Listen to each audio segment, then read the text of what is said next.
You're absolutely useless, Addison. I don't know what my son ever saw in you. The sentence didn't just land, it cut.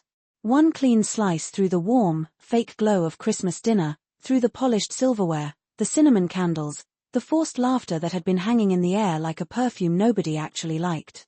I froze with my fork halfway to my mouth, green beans cooling on the tines, my stomach dropping so hard it felt like I'd missed a step on a staircase.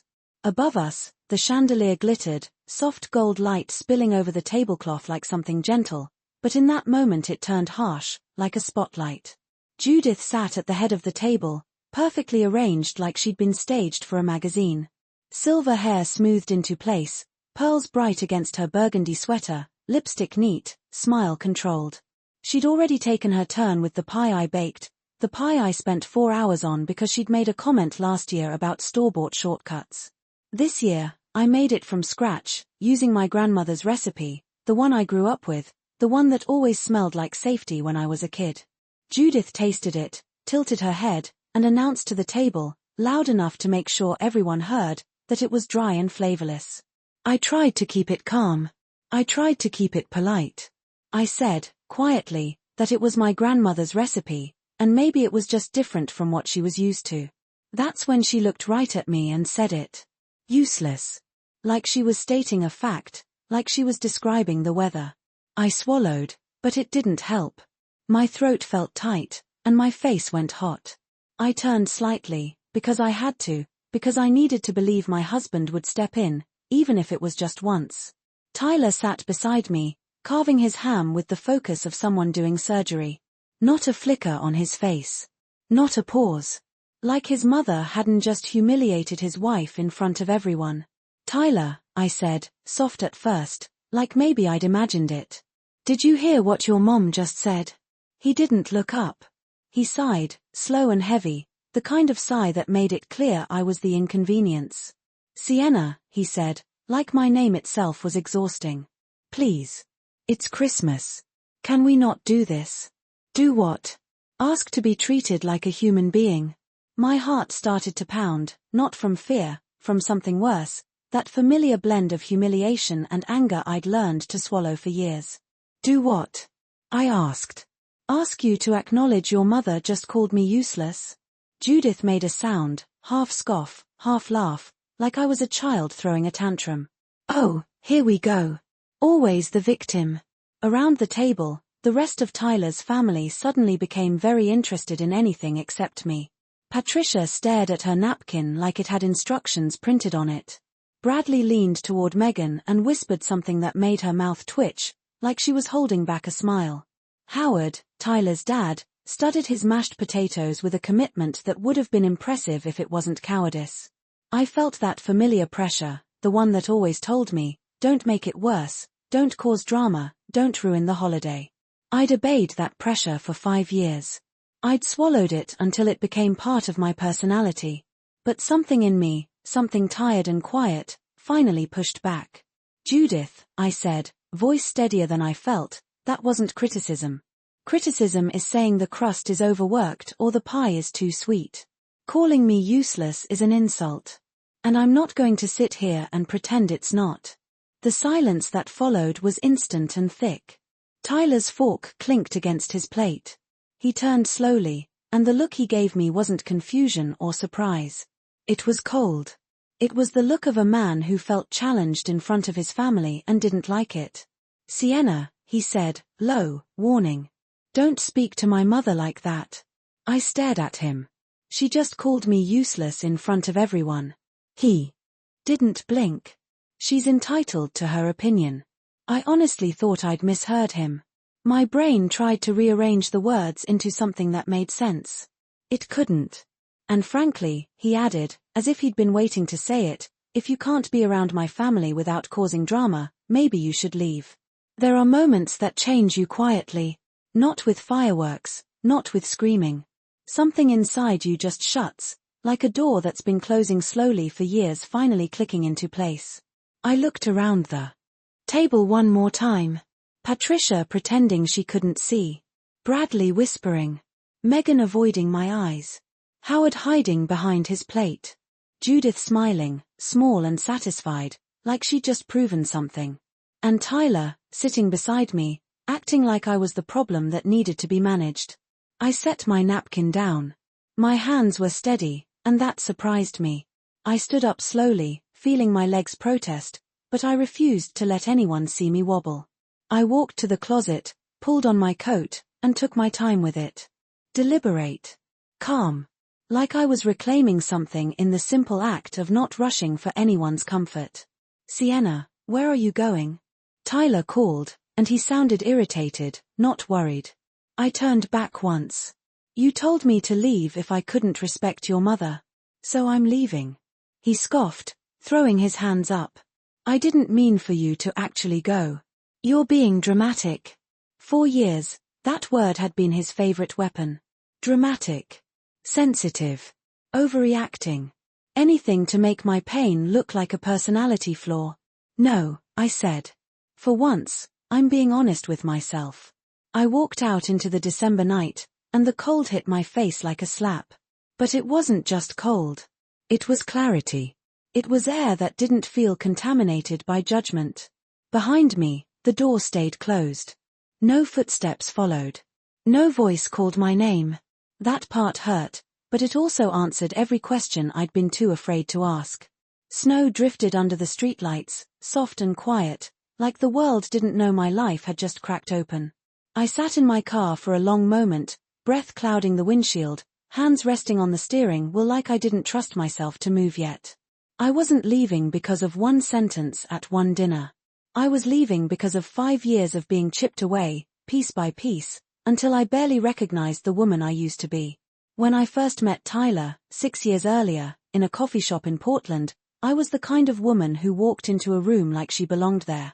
I had my own apartment. My own friends. My own routines. I worked as a senior accountant at Ironwood Forge, a company that had been around forever, the kind of place where people stayed for decades because it felt solid. Tyler was charming then. Attentive. He asked questions like he cared about the answers. He made me feel seen. He told me I was brilliant, that I was different, that I was exactly what he'd been looking for. Back then, I met Judith only twice. Brief visits. Polite smiles. Compliments about my lovely smile, questions about my career that sounded supportive. Nothing that set off alarms. And then we got married, and the real Judith walked in like she'd been waiting for the paperwork. It started small, Tyler nudging me toward being more accommodating. Call his mom once a week. Learn the dishes she liked. Stop working late so much. Be less focused on career and more focused on being a good wife. I tried, because I loved him, because I thought marriage meant compromise, because I thought effort would be met with effort. But with Judith, nothing was ever enough. The calls weren't long enough. The food wasn't right. My career wasn't admirable, it was threatening. That first Thanksgiving as official family, she smiled across the table and said, sweet as poison, that a truly devoted wife puts her husband's needs above her ambitions, and that Tyler deserved someone who would be there for him instead of chasing some corporate ladder. I remember turning to him, waiting for the man who used to tell me I was brilliant. He shrugged. She has a point, Sienna, he said. You have been working late a lot lately. That was the first time I felt the ground move under my feet. But I told myself it was a one-time thing. Holiday stress. Different generation. We'd find balance. We never did.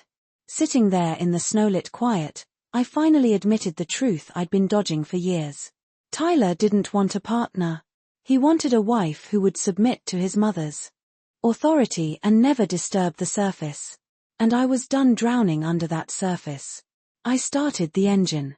The hotel near the waterfront wasn't fancy, but it was clean, quiet, and far enough away to breathe.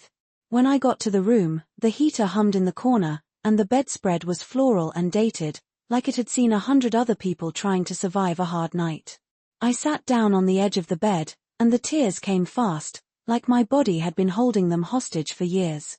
I cried for what I'd tolerated. I cried for who I'd become. And somewhere underneath that grief, something else started to wake up. Not chaos. Not panic. Anger. The kind that doesn't scream, it decides. And by the time the sky outside began to pale toward morning, one thought kept repeating, steady as a heartbeat. I'm not going back. The first thing I saw when I woke up was my phone, face down on the nightstand like it couldn't even look at me. I flipped it over and there they were, 3 messages from Tyler, spaced out like he'd been pacing his living room, annoyed that my pain didn't have an off switch. 11:45 p.m. Are you coming back tonight or being dramatic? 1:30 a.m. Seriously, Sienna, this is ridiculous. Just come home. 6 a.m. Fine. Come home when you calm down. We can talk about this. Come home when you calm down. Like I was a misbehaving child sent to the corner. I stared at the screen until the last fragile strand of hope inside me snapped quietly and cleanly. No apology. No, I'm sorry she said that. No, I shouldn't have let her. No, are you okay? Just irritation. Just control. Just the same tone he used when I disagreed with him about anything, as if my emotions were a leak he needed to patch before it embarrassed him. I didn't respond. I lay back and listened to the heater hum, to the faint muffled sounds of other people in other rooms living normal lives, and I tried to understand how I'd gotten here.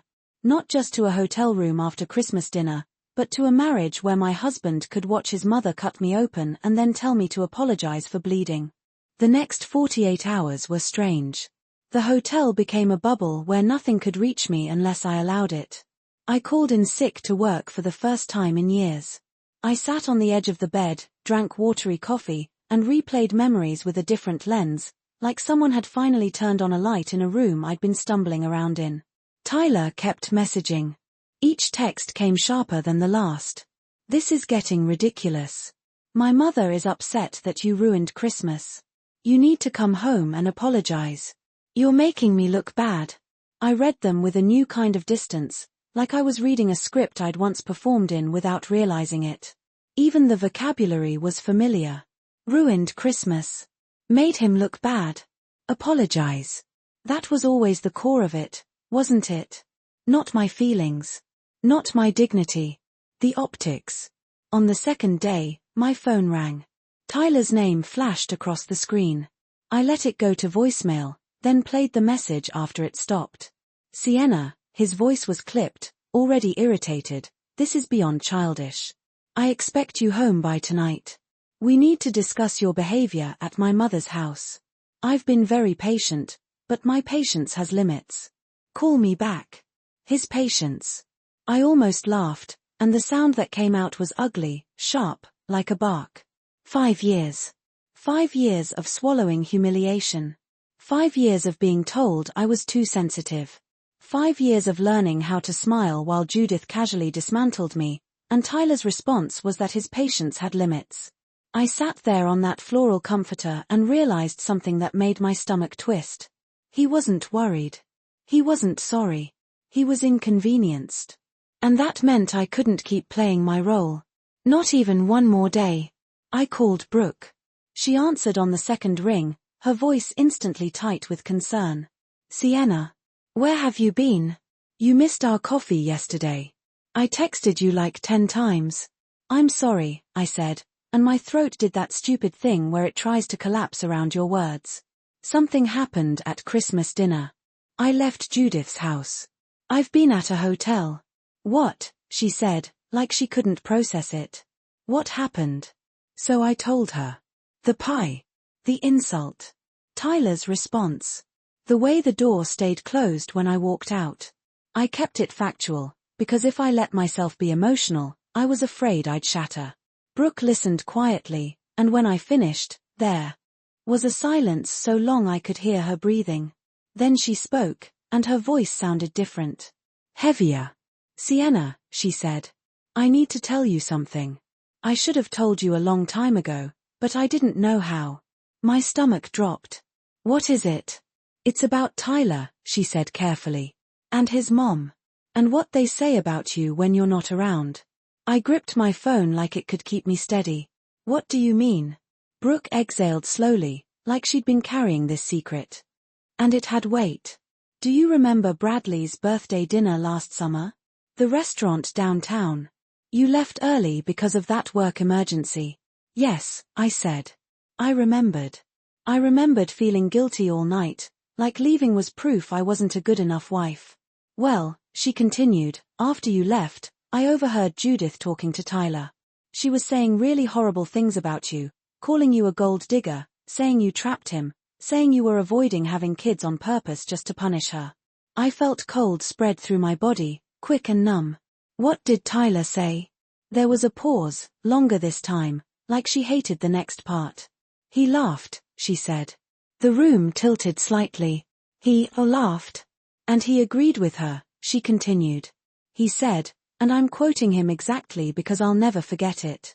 He said, I know, Mom, but what am I supposed to do? I'm stuck with her now. Stuck.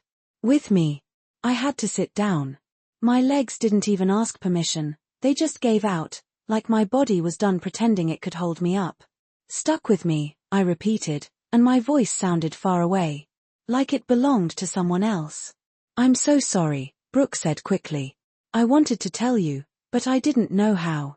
And then I kept hoping maybe it was a one-time thing, maybe I misheard. But after that, I started paying attention and, it happened again. At other gatherings. Whenever you left the room, Judith would start, and Tyler never defended you. Not once. My mind flashed through scenes like broken film. Judith's smile at Thanksgiving when she commented on my career. Tyler's shrug. The way he always redirected any complaint back onto me. You're too sensitive. You're making drama. That's just how she is. I had spent 5 years doubting my own reality, and all along, they'd been laughing behind my back like it was a joke I wasn't in on. How long? I asked, barely audible. How long has this been going on? As far as I can tell, Brooke said softly, since the beginning. Judith never wanted him to marry you. She had someone else in mind for him, a family friend's daughter. When he chose you, she took it personally. And Tyler just let her. I stared at the wall of the hotel room, at the cheap art print that meant nothing, and suddenly I could see my marriage with painful clarity. It wasn't just a difficult mother-in-law. It was a system. Judith attacked. Tyler stayed silent. And when I reacted, they called me dramatic so I would back down. It was cruel in its simplicity. Why didn't you tell me sooner? I asked. Not accusing. Just desperate to understand, because if I couldn't understand Brooke's silence, it meant everyone in my life had watched and done nothing. I was scared, she admitted.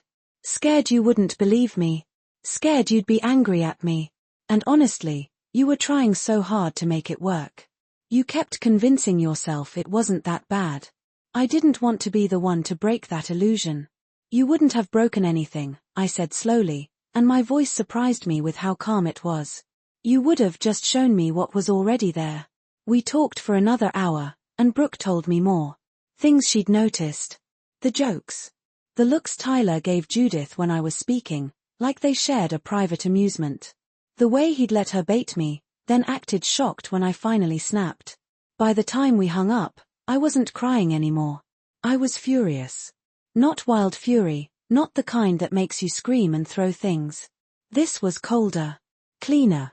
The kind that turns your spine into steel. And it did one important thing. It killed the urge to beg. I wasn't going to call Tyler and ask why. I wasn't going to demand closure. I wasn't going to give him the satisfaction of watching me break. He wanted me to come home when I calmed down. Fine. I'd go home. But not to apologize. Not to talk. Not to fix anything. I was going home to pack. When I walked into our apartment later that afternoon, it was empty. Tyler was still at work, and I could almost picture him there, confident, thinking I'd eventually crawl back like I always did. The apartment looked the same, but it didn't feel the same. It felt staged, like a set designed for someone else's life.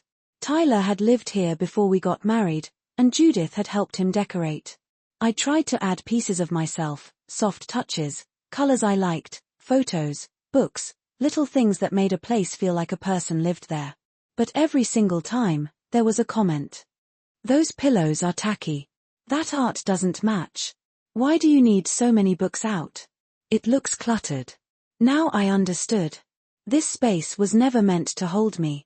It was meant to contain me until I became convenient. I went to the bedroom first and pulled my suitcases out of the closet. The same suitcases I'd used when we went on our honeymoon, back when I still believed he was my safe place. I packed quickly but carefully. Clothes. Shoes. Work outfits. Things I actually paid for. I didn't touch his. I didn't throw anything. I didn't dramatize it. I just removed myself. In the bathroom, I gathered my toiletries, my skincare, my hairbrush, the things that were mine and only mine. I paused at the mirror and stared at my reflection. My face looked older than 32. Not because of age, but because of exhaustion. That dull look in the eyes of someone who has been minimizing herself for too long. I turned away before I could soften. The living room took longer. My books, the ones Judith hated because they took up space. My photos, the ones Tyler barely glanced at. The decorative items I'd managed to keep without being shamed out of them. I boxed everything with a strange sense of relief, like with each item I removed, a little more oxygen returned to my lungs. In the kitchen, I only took what was truly mine. A set of mixing bowls from my grandmother. A cast iron skillet that belonged to my dad. Cookbooks with notes in the margins, proof that I'd existed before I became someone's scapegoat. When I finished, the apartment didn't look destroyed, it looked hollowed out. Like someone had pulled the heart from it. I hired a moving company that offered emergency service. It was expensive, and in the past I would have hesitated, would have worried about what Tyler would say about the cost. This time, I didn't care. 3 hours later, I watched strangers carry my life down the stairs and into a truck. Every box felt like a door closing behind me. The last thing I did before I left was take off my wedding ring. I held it in my palm for a moment. It was heavier than it should have been for something so small. Not because of gold or diamond, but because of what it had cost me. Then I placed it on the kitchen counter where Tyler would see it immediately. No note. No explanation. He didn't deserve the comfort of my words. I walked out as the sun was setting, the sky bruised purple and orange, the air sharp and cold. I took a deep breath and felt something I hadn't felt in years. Freedom. The first night in the new apartment was so quiet it almost rang. There was no television murmuring in the background, no sound of Tyler moving around, no tension humming through the walls like static. Just me, a bare mattress, a single lamp casting a soft circle of light, and the unfamiliar feeling of safety. My phone buzzed non-stop. Tyler had come home. I didn't need to read the messages to know that. I could feel the shift in energy, the sudden escalation that always came when I stopped playing my role. Where is all your stuff? What the hell is going on? Sienna, this is not funny. Call me right now. If you don't answer, I'm calling the police. My mother thinks you've lost your mind. Please just tell me where you are. We can fix this.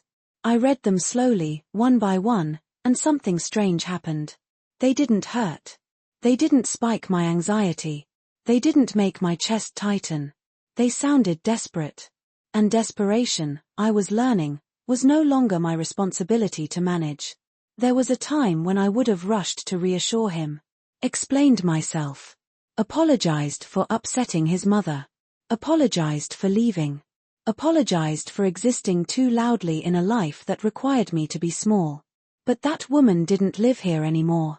I didn't respond. Instead, I made tea in my half-empty kitchen and sat on the floor with my back against the wall, letting the heat seep into my palms. For the first time since Christmas, I let myself feel something close to peace. The next morning, I woke up to sunlight spilling through the blinds and a voicemail from Tyler that made my stomach twist, not with fear, but with clarity. Sienna, his voice cracked in a way I'd never heard before, I don't understand what's happening. Please. Just tell me where you are. We can talk. Whatever I did, I'm sorry. Sorry. But sorry for what? Sorry he got caught. Sorry his routine was disrupted. Sorry his mother was angry. Sorry he had to face consequences. Not sorry for letting Judith tear me apart. Not sorry for laughing behind my back. Not sorry for telling me to leave. I didn't call him back. Instead, I opened my laptop and stared at a blank screen. The idea had been forming since the night before, solidifying with every unanswered text. Judith was already rewriting the story. I knew that without being told. In her version, I was unstable, dramatic, ungrateful. The wife who abandoned her son and ruined Christmas. And for years, I'd let her control the narrative because I was exhausted. Because fighting felt pointless. Because I kept believing that if I stayed quiet, things would eventually improve. They never did. So I started typing. The email wasn't emotional. It wasn't angry. It was calm, factual, and devastating in its simplicity. I addressed it to people who mattered: Tyler's Aunt Patricia, his cousin Bradley, a few family friends who had watched everything unfold in polite silence. I explained that I had left the marriage due to years of emotional abuse. That Judith's behavior was not isolated, but patterned. That Tyler had consistently enabled it by staying silent and then blaming me for reacting. I mentioned the Christmas dinner. The word useless. The demand that I apologize. The request that I leave. I didn't insult anyone. I didn't exaggerate. I didn't ask for sympathy. I just told the truth. Then I saved it as a draft and closed the laptop. I wasn't going to act out of rage. I'd done enough reacting in my life. If I still wanted to send it in the morning, I would. That night, I slept better than I had in years. When I woke up, the decision was already made. I sent the email. The responses came faster than I expected.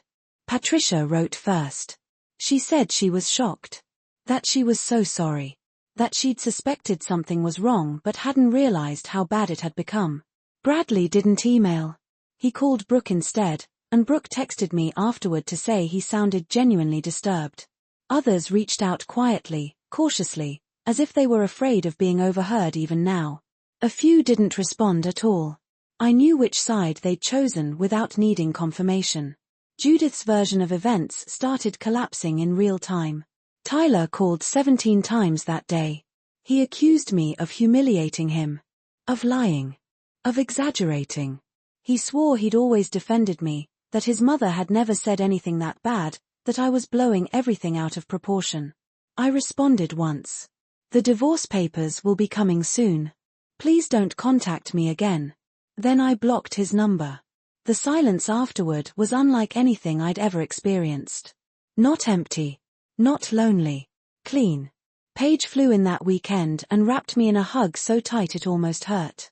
We sat on my couch with wine glasses balanced on our knees while rain tapped softly against the windows. You did the right thing, she said. Even if it doesn't feel like it yet. I just wish I'd done it sooner, I admitted. You weren't ready sooner, she said gently. Now you are. That's what matters. The divorce was ugly but fast. Tyler tried to fight for things he wasn't entitled to. Tried to paint me as unstable. Tried to suggest I'd abandoned him without cause. But the evidence stacked up quietly and efficiently. Brooke testified. Catherine, a family friend I barely knew, provided a written statement about another woman Judith had driven away years before me. Even some of Tyler's relatives offered support when they realized how deep the pattern ran. In the end, his lawyer advised him to settle. 4 months after that Christmas dinner, the marriage was officially over. Tyler moved back in with his parents. Judith blamed me for everything. And then something unexpected happened. People stopped listening. Her social circle thinned. Invitations dried up. Whispers replaced her confident declarations. The story she'd controlled for decades no longer belonged to her. I didn't celebrate their downfall. I didn't gloat. I just kept building. I filled my apartment with color. With art I loved. With furniture chosen because it made me comfortable, not because it met someone else's approval. I adopted a cat named Marmalade, a scruffy orange tabby who'd been abandoned and still trusted humans enough to purr. Work flourished. 6 months later, I was promoted. My boss said I seemed lighter, more focused. He was right. 2 years later, I married a man who never once asked me to shrink. As for Tyler, I heard things through the grapevine. Failed relationships. Lost job. Living in his parents' basement, still orbiting his mother like a trapped moon. I felt no satisfaction in it. Only confirmation. That Christmas dinner, the night Judith called me useless and Tyler told me to leave, wasn't the end of my life. It was the moment I stopped asking to be chosen. I chose myself. And that changed everything.